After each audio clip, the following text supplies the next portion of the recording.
وہ حضرت عثمان جب ان کی خلافت کا وقت آیا تو حضرت عمر کے دور کے اندر جتنی بھی ساری مسلمانوں کی جگہ تھی اس کے اندر اور تھوڑی سی جگہ ہو. اب 6 سال کی حکومت سب سے زیادہ خلفائے راشدین کے اندر حضرت عثمان نے حکومت کی مسلمانوں. 6 سال حضرت عثمان کی حکومت کو گزر گئے. مسلمان نے علاقوں پر علاقے فتح کرتے جا رہے ہیں. مسلمان علاقوں پر علاقے فتح کرتے جا رہے ہیں. ان کی آگے بڑھتی جا رہی ہے, حکومت آگے بڑھتی جا رہی ہے. مسلمانوں کا جتنا زیادہ علاقے قبضے میں آ رہے ہیں ان کو سنبھالنا اتنا ڈیفیکلٹ ہو رہا ہے, اتنا مشکل ہو رہا ہے. کیونکہ حضرت عثمان بندے تھے تھوڑے نرم, عاجزی پسند. حضرت عمر بندے تھے تگڑے, غصے والے, جن کو دیکھ کے ہر بندہ ڈرتا تھا. حضرت عثمان نرم.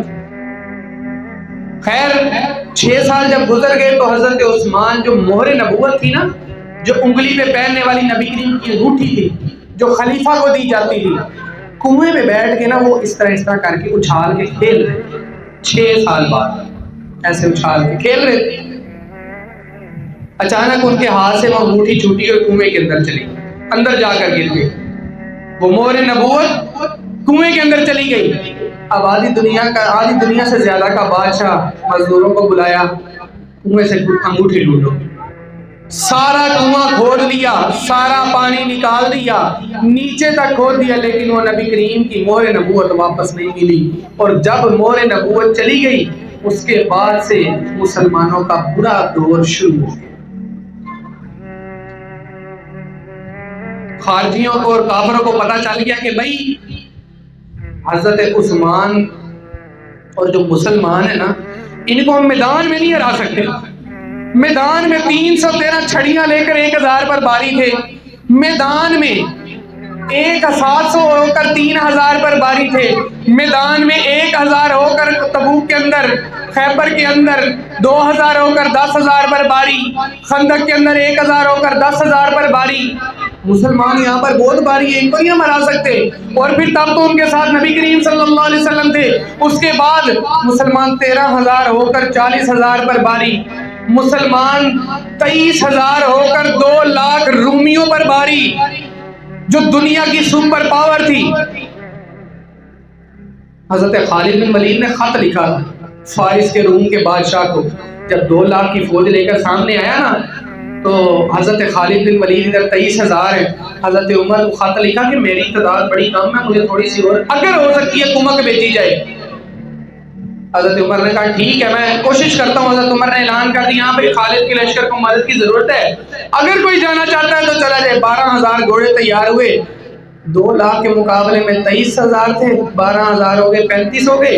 اب 35000 مسلمان. حضرت خالد نے کہا مجھے بڑے مجھے اتنے بھی بڑے 35000 کا لشکر. سامنے سے رومی بادشاہ نے خط لکھا. اس نے کہا میں مسلمانوں کی عزت کرتا ہوں, میرا باپ محمد کی بڑی عزت کرتا. صلح حدیبیہ میں نبی کریم نے خط لکھا نا روم کے بادشاہ کو, تو روم کے بادشاہ نے خط پڑھ کر کہا ہماری کتابوں میں اس کا تذکرہ موجود ہے, اگر میں زندہ رہا اور اس نے عرب کے اوپر حکومت کر لی میں اس کے ساتھ مل جاؤں گا. لیکن اس سے پہلے ہی اس کو قتل کر دیا گیا. اس کے بیٹے کی طرف سے جو بھی ہے ان کا وہ علیحدہ ایک ہسٹری ہے. تو خیر جو اس کا بیٹا تھا اس نے کہا ہمارا پرانا جو بادشاہ ہے نا جو وفادار سپاہ سالار, اس نے کہا محمد کی بڑی عزت کرتا تھا, اس نے مان لینا تھا محمد کو. تھوڑے سے لوگ اللہ کے بندے جاؤ چلے جو واپس, میں تمہیں مارنا نہیں چاہتا. میرے ساتھ 2 لاکھ رومی ہیں, اور یہ رومی وہ بندے ہیں کہ جنہوں نے فارسیوں کو جو اس وقت کی سپر پاور تھی 1 لاکھ ہو کر 1,20,000 کو ہرا دیا تھا. ہم کم تھے 20,000 فارسیوں سے, ہم نے ان کو ہرا دیا تھا. ہم رومی ہیں, ہماری شروع سے لے کر اب تک سپر پاور ہم ہیں. اور اگر دیکھا جائے نا تو نبی کریم صلی اللہ علیہ وسلم سے پہلے جتنی بھی آپ ہسٹری پڑھ لیں, حضرت آدم کے بعد سے جب وہ حضرت نوح کی کشتی لگی اور اس کے بعد ایک قبیلہ بنا نا روم کے اندر, ایک قبیلہ چھوٹا سا آیا, اس قبیلے نے تب سپر پاور بننا شروع کیا. اور اتنے 1000 سال تک کہ نبی کریم صلی اللہ علیہ وسلم تک وہ رومی جو ہے وہی پوری دنیا پر حکومت کرتے ہیں.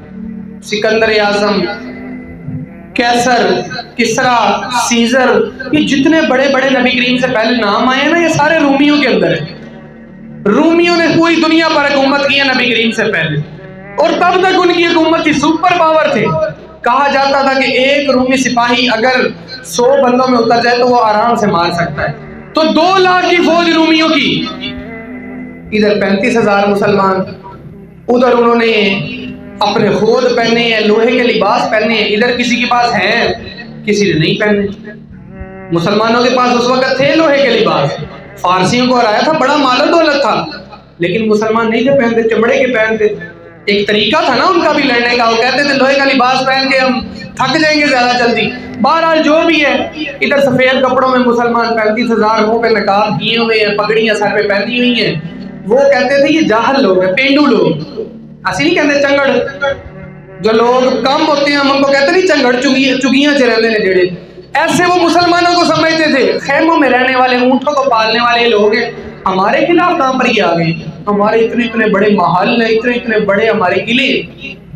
تو جب وہ مقابلے میں آئے نا حضرت خالد کی، حضرت خالد نے خط لکھا اس کے اس جواب میں جو اس نے ہمدردی کی. حضرت خالد نے خط لکھا خالد کی طرف سے. کس طرح کو خط؟ وہ خط میں کیا لکھا ہوا ہے؟ نحمدہ ونصلی علی رسول الکریم اما بعد. اللہ کی حمد اور تعریف بیان کرنے کے بعد حضرت خالد نے کیا کہا؟ اما بعد، اس کے بعد میں تمہیں کہنا چاہتا ہوں تمہارا پالا ایسی قوم سے پڑا ہے کہ جس کو موت اتنی زیادہ عزیز ہے جس طرح تمہیں عورتیں اور شراب عزیز ہے. اس قوم کو موت اتنی زیادہ عزیز ہے جس طرح تمہیں زندگی زیادہ عزیز ہے. تو تم لوگ کسی خوش فہمی میں نہ رہنا. اور اس وقت یرموک کی میدانوں کے اندر تاریخ نے بھی لکھا ہے، ہر جگہ لکھا ہوا ہے کہ یرموک کے میدان کے اندر 35,000 کے لشکر نے 2 لاکھ رومیوں کی فوج کو برباد کر دیا، اور اس کے بعد روم آج تک اٹھ نہیں پایا. اس کے بعد آج تک روم اٹھ نہیں پایا. تو خیر بتانے کا مقصد یہ ہے کہ مسلمان کو میدان میں ہرانا کافر سمجھ چکے تھے ممکن نہیں ہے. یہ لوگ جتنے بھی ہوں اگلوں کو ہرا کر سانس لیتے ہیں، ان کے اندر ایمان کا جذبہ ہے. انہوں نے دوسرا پینترا استعمال کیا. انہوں نے کہا ان کے اندر پھوٹ ڈالو، یہ آپس میں لڑ کر مریں گے پھر مزہ آئے گا. ان کو آپس میں لڑا دیا. اور جب حضرت عثمان کی ہوئی تو اس وقت کے اندر خارجی آہستہ آہستہ مدینے کے اندر آنے لگ پڑے. باہر کے لوگ دوسری جگہ سے نا مسلمانوں کے خلاف جو تھے مسلمان بن کر آنے لگ پڑے مدینہ کے اندر. اب آہستہ آہستہ انہوں نے اپنے بندے کھڑے کرنے شروع کر دیے. حضرت عثمان نے یہ غلط کہا ہے، اس نے یہ غلط کہا ہے، مسلمانوں کے دماغ میں شک ڈالنے لگ پڑے. حضرت عثمان نے فیصلہ کتنا غلط کیا. بنتا تو یہ تھا مسلمان اور صحابہ کو کشمکش میں ڈال دیا، حتیٰ کہ ایک وقت وہ آیا کہ حضرت عثمان منبر رسول پر کھڑے ہوئے ہیں، خطبہ دے رہی ہیں. اچانک کسی خارجی نے اٹھ کے مسئلہ پوچھا. حضرت عثمان نے وہ مسئلہ بتایا. اس نے کہا عثمان تم نے مسئلہ صحیح دیا، اور ساروں کے سامنے منبر رسول سے حضرت عثمان کو داڑھی سے پکڑ کر نیچے اتارا کہ تم خلیفہ بننے کے لائق نہیں ہو. کچھ مسلمان اٹھے، ادھر سے خارجی اٹھے، لیکن ان لوگوں نے حضرت عثمان کے لیے اتنی زیادہ پلاننگ کی کہ 10,000 بندے آہستہ آہستہ کر کے 100 200 کر کے 4 سے 5 سال کے عرصے میں آہستہ آہستہ مدینہ کے اندر شفٹ کر لیے. اب جب انہوں نے شفٹ کر لیے تو پھر مسلمانوں کو بھی شک ہوا یار اتنے لوگ عثمان کے خلاف ہے، پتہ نہیں کیا بات. صحابہ بھی تھے اندر، 5-6 ہزار صحابہ بھی تھے، لیکن جب وہ خارجی 10,000 بندہ کہہ رہا ہو نہیں میں نے خود دیکھا عثمان نے یہ غلط کیا ہے، تو پھر بندہ ایک مرتبہ سوچ میں پڑ جاتا ہے یار ظاہری گل 10,000 بندہ کہہ رہے ہیں، گل ہوتی بھی سچی ہو سکتی. بہرحال مسلمانوں کو کشمکش میں ڈالا اور حضرت عثمان کو نظر بند کر دیا. حضرت عثمان کو ان کے گھر کے اندر نظر بند کر دیا. اب جب حضرت عثمان کو نظر بند کیا تو حضرت عثمان کا 10 دن تک انہوں نے پانی اور کھانا روک دیا. 10 دن تک کھانا اور پانی نہیں اندر جانے دے رہے. باقی صحابہ کو کہہ رہے ہیں ہم خود ہی دے رہے ہیں حضرت عثمان کو کھانا اور پانی، تم ٹینشن نہ لو، ہم ان کو کھانا پانی پہنچا رہے ہیں، ہم نے صرف ان کو گھر کے اندر قید رکھا ہوا. 10 دن ہو گئے، حضرت عثمان چھت پر چڑھے. حضرت عثمان جب چھت پر چڑھے، چھت پر چڑھ کر مسلمانوں کو پکار کر کہا او مدینہ کے لوگوں، او مہاجر اور انصاروں، تم وہ وقت بھول گئے جب تمہیں پانی پینے کے لیے نصیب نہیں تھا۔ نبی کریم نے فرمایا کون کنواں لے کر دے گا؟ میں نے، عثمان نے اٹھ کر تمہیں کنواں لے کر دیا۔ او مدینہ والو، تم وہ وقت بھی بھول گئے ہو جب تمہارے یہاں پر کھانے کے لیے کچھ نہیں تھا، پتے تم کھا رہے تھے، تمہارے یہاں پر قحط پڑ گیا تھا۔ میں نے، عثمان نے ساری کی ساری شام کی گندم خرید کر تمہارے پیروں مر لا کر پھینک دی کہ جاؤ جس کو جتنا چاہیے اٹھا کر لے جاؤ۔ او مدینہ والو، تم وہ وقت بھی بھول گئے ہو جب تبوک کے اندر نبی کریم صلی اللہ علیہ وسلم نے فرمایا تھا کہ عثمان میں تمہارے سے راضی اور میں تم سے راضی، تم مجھ سے راضی اور اللہ عثمان سے راضی اور عثمان اللہ تعالیٰ سے راضی۔ میں عثمان کو جنت کی بشارت دیتا ہوں۔ تب تک جنت کی بشارت دی جب تک کہ نبی کریم نے اٹھ کر گلے سے نہیں لگا لیا اور گلے سے لگا کر کیا فرمایا کہ عثمان ہمیشہ کے لیے جنت میں ہی جائے گا۔ ما عمل قط یوم، اگرچہ اس دنیا میں آج کے بعد ایک بھی عمل نہ ہے۔ عثمان کے لیے اللہ تعالیٰ نے جنت فکس کر دی ہے اور تم اس عثمان کو کہہ رہے ہو کہ تم باغی ہو گئے ہو۔ تو خیر اس وقت کے اندر حضرت علی نے کہا کہ لگتا ہے زیادہ کام خراب ہے، یہ لوگ حضرت عثمان کے ساتھ برا کر رہے ہیں۔ حضرت علی نے حضرت حسن اور حسین کی ڈیوٹی لگائی کہ تم نے رات کو جانا ہے اور گھر کے باہر بیٹھنا ہے، یہ نہ ہو یہ کھانا دینے کے بہانے جائیں اور وہاں پر جا کر حضرت عثمان کو نقصان پہنچانے کی کوشش کریں۔ بہرحال مسلمانوں کو پتہ نہیں لگنے دیا۔ 40 دن تک نہ حضرت عثمان کا کھانا اور پانی روک کر رکھا، 40 دن تک۔ ہم مسلمانوں کو نا کربلا کے اندر 3 دن پانی رکا یاد رہتا ہے، عثمان کا 40 دن تک پانی رکا یاد نہیں ہے ہم سے، صرف اور صرف اس لیے کیونکہ وہ ہمارے سامنے ہوتا ہے، ہمیں سنایا جاتا ہے۔ میں یہ نہیں کہتا کہ حضرت حسن اور حسین کے ساتھ غلط نہیں ہوا، ان کے ساتھ بھی بہت غلط ہوا ہے، وہ نبی کی اولاد تھی، وہ اہل بیت تھے، لیکن حضرت عثمان بھی تو اہل بیت تھے۔ دو بیٹیوں کی شادی ہوئی نبی کریم کی حضرت عثمان کے ساتھ، ذوالنورین تھے، لیکن ہمیں ان کی شہادت کے دن کا نہیں پتا۔ حضرت علی کی شہادت کا دن کا پتا ہے، حضرت حسن کی شہادت کا دن کا پتا ہے، کیونکہ کربلا والے دن ہوئی تھی۔ حضرت حسن حسین کا 3 دن پانی بند ہوا، ہم لوگ اتنے دکھ میں ہوتے ہیں، لیکن حضرت عثمان کا 40 دن تک پانی بند رہا، 40 دن تک پانی بھی اور کھانا بھی۔ 40 دن بعد انہوں نے کہا ہونتے کام نپٹ گیا انہیں، اب حضرت عثمان بھی بچوں نے 40 دن تک کون زندہ رہتا بغیر کھانے پینے کے؟ دروازہ کھولا تو حضرت عثمان سامنے بیٹھ کر قرآن مجید کی تلاوت کر رہے ہیں۔ اب اس وقت کے اندر 40 دن بعد بھی انہوں نے کھولا نہیں، صحابیوں کو پتا چلا کہ لگتا ہے یہ کھانا پانی دینے بندہ کوئی اندر جا نہیں رہا، کنڈی جب کی لگی ہوئی ہے ویسے ہی لگی ہوئی ہے باہر سے، لگتا ہے انہوں نے نا کھانا پانی نہیں دیا، انہوں نے نا بھاگ کر دروازہ کھولا تو حضرت عثمان سامنے تھے اور قرآن مجید کی تلاوت کر رہے تھے، لیکن کمزوری اتنی زیادہ تھی کہ آنکھیں بھی نہیں تھی کھل پا رہی۔ تو ان سے پوچھا گیا کہ آپ 40 دن تک کیسے زندہ رہے بغیر پانی اور بغیر کھانے کے؟ فرمایا جب مجھے بھوک لگتی تھی میں نفل پڑھ لیتا، جب مجھے پیاس لگتی تھی میں قرآن مجید کو پڑھتا۔ یہ حضرت عثمان تھے۔ اب کافروں کو پتہ چل گیا عثمان نے ایسے بھی نہیں جانا، عثمان نے ایسے بھی نہیں جانا، عثمان تو مار ہی نہیں رہا۔ انہوں نے پھوٹ ڈلوانے کے لیے یہ کہہ دیا کہ حضرت عثمان کو ہم نے صرف نظر بند رکھنا ہے، آپ لوگ دھیان رکھو۔ صحابہ کو کہا کھانا پانی آپ دے لو، بس ان کو گھر سے باہر نہیں آنے دینا، ہمیں ان پہ یقین نہیں ہے۔ بہرحال حضرت حسن اور حسین وہاں پر کھڑے ہو کے چوکیداری کرتے ہیں، حضرت عثمان اندر ہے۔ 3 سے 4 دن گزرے، حج کا موقع بھی آ گیا، حضرت عثمان کو باہر نہیں جانے دیا، جو ہر سال حج کرتے تھے ان کو حج پر بھی نہیں جانے دیا، ان کو گھر کے اندر ہی نظر بند رکھا۔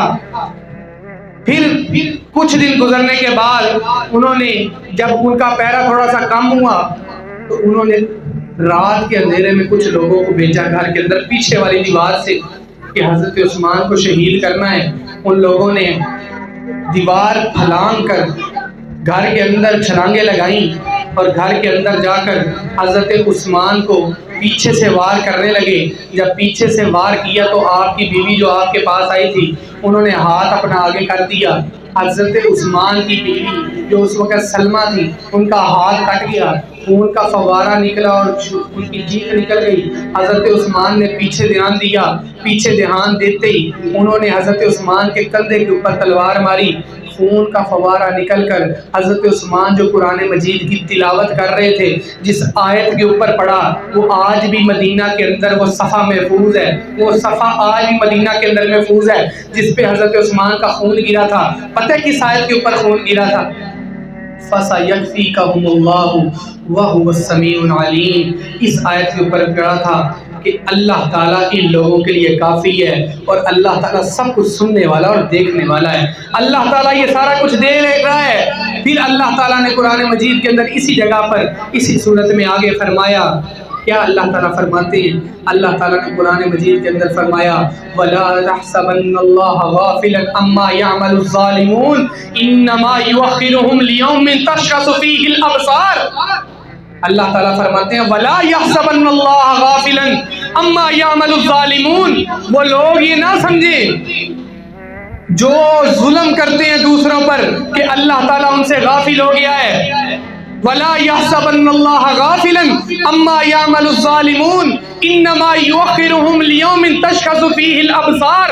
اللہ تعالیٰ اس دن ان کو آواز دے کر سب سے باہر نکالے گا جس دن ان کی آنکھیں کھلی رہ جائیں گی، مُرْتِعِينَ مُقْنِعِي رُؤُوسِهِمْ لَا يَرْتَدُّ إِلَيْهِمْ طَرْفُهُمْ، یہ اپنا سر اب اللہ کے سامنے معافی کے لیے جھکائیں گے، اللہ تعالیٰ ان کو توفیق نہیں دے گا۔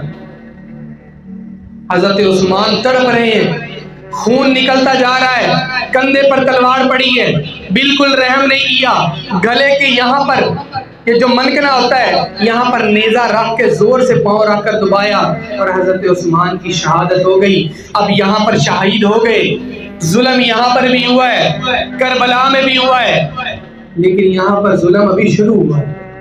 حضرت عثمان کے ساتھ ظلم ابھی شروع ہوا ہے۔ حضرت عثمان کو جب شہید کر دیا، شہید کرنے کے بعد بھاگ گئے، مسلمان صبح آ کر دیکھا، چیخ کی آواز سن کے جب آ کر دیکھا شہید پڑے ہیں دونوں میاں بیوی۔ اب مسلمانوں نے کہا ان کی نماز جنازہ پڑھانی ہے، انہوں نے کہا ہم نے نماز جنازہ نہیں پڑھانے دینی، ہم نے نماز جنازہ بھی نہیں پڑھانے دینی اس کی۔ آدھی دنیا کا خلیفہ اور اس کی نماز جنازہ نہیں پڑھانے دے رہے۔ رات کے اندھیرے میں کچھ صحابہ نے حضرت عثمان کی نماز جنازہ خود پڑھی، پڑھنے کے بعد حضرت عثمان کا جنازہ آدھی رات کو لے کر جا رہے ہیں۔ انہوں نے بیت جنت البقیع جہاں پر مسلمان دفن ہوتے تھے سارے، ادھر پیرا لگا دیا کہ عثمان کو جنت البقیع میں بھی دفن نہیں ہونے دینا، مسلمانوں کے قبرستان میں ہم نے نہیں دفن ہونے دینا۔ آدھی رات کو جنازہ لے کر جا رہے ہیں، ظالموں کو پتہ چل گیا کہ عثمان کا جنازہ لے کر جا رہے ہیں۔ آدھی رات کو جنازے کی چارپائی کے اوپر اتنے پتھر مارے کہ آپ کا سفید رنگ کا جو کفن تھا وہ سارے کا سارا خون سے لال ہو گیا۔ یہ حضرت عثمان جن کو 13 مرتبہ جنت کی بشارت ملی ہوئی، ان کا یہ حال ہو رہا ہے۔ اور پھر مسلمانوں نے اسی خون والے کفن کے ساتھ سائیڈ پر کر کے قبرستان سے دور کر کے حضرت عثمان کی وہاں پر قبر بنائی ہے۔ نبی کریم صلی اللہ علیہ وسلم نے اپنے سے پہلے ہی کہہ دیا تھا عثمان تم سید الشہداء ہو، سید الشہداء ہو، تم شہیدوں کے سردار ہو۔ اس لیے کہا تھا کل قیامت والے دن اللہ تعالیٰ نے جب آواز دینی ہے نا کہ سارے لوگ اٹھ کر کھڑے ہو جائیں، قبروں سے سارے زندہ ہو جائیں، جب سارے صحابہ سارے شہید جنت البقیع سے کھڑے ہوں گے اپنی قبروں سے، حضرت عثمان ساروں سے سائیڈ پر نکلیں گے اور ساروں کے آگے نکل کر سب کو لے کر جنت البقیع سے اللہ تعالیٰ کے میدان کی طرف لے کر جائیں گے۔ یہ حضرت عثمان ہے کہ جن کو نبی کریم صلی اللہ علیہ وسلم نے فرمایا کہ کون سا بندہ مسلمانوں کی مدد کرے گا، حضرت عثمان نے کیا فرمایا؟ اللہ کے نبی 100 اونٹ دیے، نبی کریم نے فرمایا عثمان جنت تمہیں دی، بیٹھ جاؤ۔ پھر فرمایا آپ کون کرے گا؟ حضرت عثمان پھر کھڑے ہو کے کہتے ہیں اللہ کے نبی 100 اونٹ پھر دیے، فرمایا عثمان تمہیں پھر جنت کی بشارت ہے، پھر بیٹھ جاؤ۔ پھر فرمایا 9 مرتبہ جب اس طرح ہو گیا، 900 اونٹ حضرت عثمان نے دے دیے، تو نبی کریم صلی اللہ علیہ وسلم نے خوشی سے کانپتی ہوئی آواز میں کہا عثمان تمہارے لیے جنت ہے بیٹھ جاؤ. پھر فرمایا آپ کون مدد کرے گا؟ حضرت عثمان نے آخری مرتبہ کھڑے ہو کر پھر کہا اللہ کے نبی جب تک آپ کہتے رہیں گے مجھے مدد کی ضرورت ہے عثمان کھڑا ہوتا رہے گا. میں 1 گھوڑے اور 3000 سونے کی اشرفیاں آپ کے قدموں میں دیتا ہوں. نبی کریم صلی اللہ علیہ وسلم منبر پر بیٹھے ہیں, تمام صحابہ جتنا بھی لشکر سامنے بیٹھا ہے, نبی کریم صلی اللہ علیہ وسلم منبر سے اٹھے, منبر سے اٹھ کر صحابہ کو کاٹتے ہوئے عثمان کے پاس جا کر کندھوں سے پکڑ کر کھڑا کیا, کھڑا کر کے روتی ہوئی کانپتی ہوئی آواز میں نبی کریم صلی اللہ علیہ وسلم نے عثمان کو گلے سے لگایا اور گلے سے لگا کر کہا عثمان بس کر دے, آج کے بعد تو دنیا میں کوئی بھی عمل کر لے تجھے اللہ تعالیٰ نے جنت میں جگہ دینی ہے اور تو نے حوض کوثر پر بالکل میرے ساتھ کھڑا. اتنی زیادہ فضیلت والے صحابی کا اتنا برا حال. اور 18 ذی الحج جو آج کا دن ہے, حضرت عثمان بن عفان رضی اللہ تعالیٰ عنہ کو اتنی بے دردی سے شہید کر دیا گیا, اور حضرت عثمان کو جس طریقے سے شہید کیا گیا اس کی بدولت مسلمانوں میں ایسی پھوٹ پڑی کہ اس کے بعد اتنے بڑے بڑے صحابہ آپس میں لڑ پڑے. حضرت علی اور حضرت عائشہ کی لڑائی ہوئی جس میں صحابہ سے لڑے, صحابہ نے صحابہ کو کاٹا, نعرہ تکبیر دونوں لشکر سے کہہ رہے تھے, صحابہ نے صحابہ کو شہید کیا اور بعد میں صحابہ نے صحابہ کی نماز جنازہ پڑھائی. پھر حضرت علی کی اور حضرت امیر معاویہ کی لڑائی ہوئی. یہ حضرت عثمان کی شہادت کا ایسا کانٹا نصب ہوا اسلام کی تاریخ کے اندر کہ جس کے بعد کے اسلام کی تاریخ کا جو صفحہ تھا وہ درمیان سے پھٹ کر 2 حصوں میں ہو گیا. مسلمان اس کے بعد سے 2 حصوں میں بٹ گئے. کافر کی یہ چال کامیاب ہو گئی کہ مسلمان کو ہم میدان میں نہیں ہرا سکتے, مسلمان کو ہرانا ہے تو ان کو آپس میں لڑا دو, ان میں آپس میں فرقے بنا دو, ان کی آپس میں جماعتیں بنا دو. اور اس کے بعد سے آج تک مسلمان یہاں پر ذلیل ہو رہا ہے, مسلمان آج تک یہاں پر خوار ہو رہا ہے. اگر مسلمان امت کا اجماع ہو سکتا ہے تو صرف اور صرف حضرت عثمان کی نصیحت پر ہو سکتا ہے. اور حضرت عثمان کی کیا نصیحت ہے؟ حضرت عثمان نے نبی کریم صلی اللہ علیہ وسلم کے سامنے اٹھ کر کہا تھا اشباع الجیان وقصۃ العریان وتلاوۃ القرآن. اے اللہ کے نبی مجھے قرآن بہت پسند ہے, مجھے قرآن کی تلاوت بہت پسند ہے. اگر اس امت کا اجماع ہو سکتا ہے تو اس بندے کی پسند کی چیز پر ہو سکتا ہے جہاں سے مسلمانوں کا فرقہ بندی شروع ہوئی ہے, جہاں پر مسلمانوں کی جماعتیں بننی شروع ہوئی ہیں. اور وہ شروع ہوئی ہیں حضرت عثمان کی شہادت پر. اور حضرت عثمان نے کہا تھا جب تک قرآن کو پکڑ کر رکھو گے, اگر پوری امت کا اجماع ہو سکتا ہے تو صرف اور صرف قرآن پر ہو سکتا ہے. آخری بات کر کے اپنی بات ختم کرنا چاہوں گا. قرآن مجید ایک ایسی کتاب ہے, اگر آپ میں سے کوئی بندہ کسی غیر مسلم کو, عیسائی کو, یہودی کو دعوت دیتا ہے اسلام کی, وہ آگے سے کہے کہ بھائی تمہارے اندر تو اہل حدیث بھی ہیں, تمہارے اندر سنی بھی ہیں, تمہارے اندر شیعہ بھی ہیں, بتاؤ میں کون سے والا مسلمان ہوں؟ شیعہ والا ہوں, اہل حدیث والا ہوں, بریلوی والا ہوں, دیوبندی والا ہوں؟ تو آپ کون سی کتاب اس کو دیں گے کہ یہ سب کی ایک ہی کامن کتاب ہے؟ کون سی کتاب دیں گے؟ اونچی بولو یار, بولو تو صحیح, کون سی کتاب دیں گے؟ سب کی کون سی کتاب ایک ہے؟ قرآن مجید. تو یہ واحد ایک قرآن مجید کتاب ہے کہ جس کے اوپر تمام مسلمانوں کا اجماع ہو سکتا ہے. اور ہم وہ لوگ بدبخت مسلمان ہیں کہ جو قرآن کو ہی نہیں سمجھتے.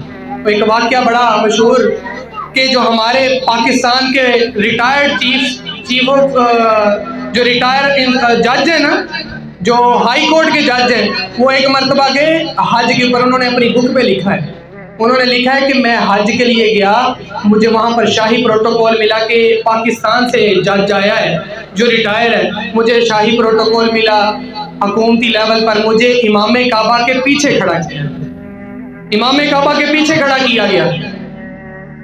اب امام کعبہ تلاوت کرتے کرتے اچانک رو پڑے, اچانک امام کعبہ رونا شروع کر دیا, انہوں نے پھوٹ پھوٹ کر رونے لگ پڑے, پیچھے جو لوگ تھے وہ بھی رونے لگ پڑے.